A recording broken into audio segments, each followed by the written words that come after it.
You will need the following tools to install the Adams Arms Retrofit Gas Piston System: an 1/8" hardened punch tool, a 5/32 inch Allen key, preferably an Allen key socket, a 3/4 inch wrench, a metal hammer, a bench vise, and a torque wrench. Depending on your upper assembly and your abilities, you may also want an armor's wrench, a Dremel tool with cutting wheel, a plastic or rubber hammer, a handguard removal tool, an AR-15 vise block, a front sight bench block, snap ring pliers, and a feeler gauge. For the terms of this video, DI stands for direct impingement and refers to any of the parts of an AR-15 or M16 that push hot and dirty gases into the upper receiver to cycle the rifle's action. This is a complete upper receiver, and this is a complete lower receiver. Before performing any step of the Adams Arms installation, check your firearm to make sure it is unloaded and on safety. Drop any magazines you may have in the AR and manually cycle the action multiple times to ensure no round is in the chamber. Turn the safety lever to safe and continue with the Adams Arms installation. The first step in installing the Adams Arms system is to remove all of the existing DI parts. Separate the upper from the lower receiver by pushing the 2 retaining pins here on the left side of the lower receiver. Next, pull the charging handle and bolt carrier group back and out of the upper and set it aside. Remove the bolt from the carrier and set the carrier aside. To do this, you will first pull out the cotter pin found here on the left side of the carrier. Next, shake the firing pin out of the back of the bolt carrier. Sometimes it will stick a bit and you'll need to bang it against a hard flat surface to get it out. Then, rotate the cam pin found at the top of the carrier 90 degrees and lift it out of the carrier. Once all of this is done, the bolt will slide freely out of the front of the carrier. Once the bolt is removed, use a thin flat edge surface like a pocket knife and remove the gas rings. This can be done by placing the flat edge under the top ring and lifting it out and up as shown here. Do this for each gas ring. Then, place the bolt spring on the back of the bolt and reassemble the bolt carrier group as shown here. Next, remove the handguards by pushing the delta ring down towards the receiver with one hand. While holding the delta ring down, use your free hand to pull the handguard off. Remove the portion of the handguard held in place by the delta ring first by pulling it away from the barrel nut. Then, remove the other end from the handguard cap by pulling down and out. This task will be easier if you have a handguard tool. Once you've removed the handguards, place the upper either on a vise block or secure it in a vise, making sure not to damage the outside of the upper receiver. Using the 3/4 inch wrench or an armor's tool, find the 2 flat surfaces on the flash hider for the wrench and turn the flash hider counterclockwise to loosen and remove that part along with its washer. After removing the flash hider, remove the upper from the vise. The last step of removing the DI parts is to remove the front sight. This will be accomplished by driving out the taper pins on the bottom of the front sight. Some of you may find this more difficult than others. If you have a front sight bench block which looks like this, use it as a rest to remove the pins holding the front sight in place. If you do not, look at the pins and determine which side of the pin is smaller. In this case, the left side of the taper pin is smaller than the right, so we will be driving the pins from the left to the right. This will be the side you will be driving from. Using your 1/8 inch hardened pin punch and a hammer, drive the front sight pins out. This may be difficult because some of the pins go through the barrel.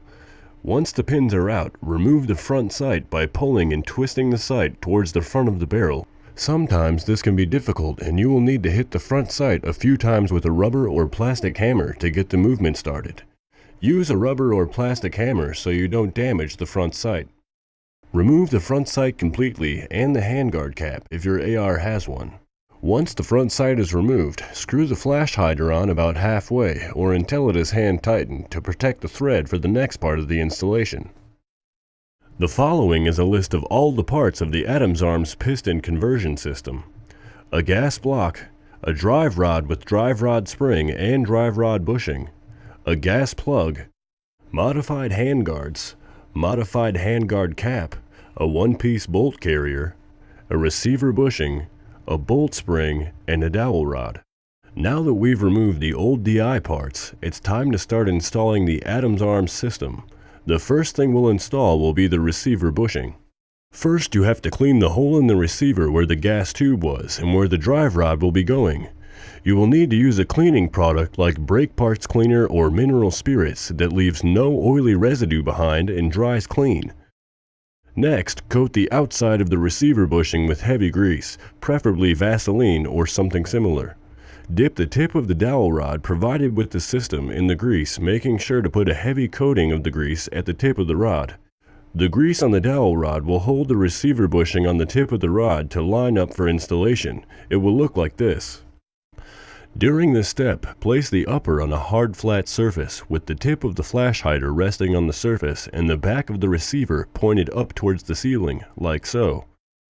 You'll notice there is nothing inside the receiver at this time. Gently place the bushing into the gas tube hole at the top of the receiver.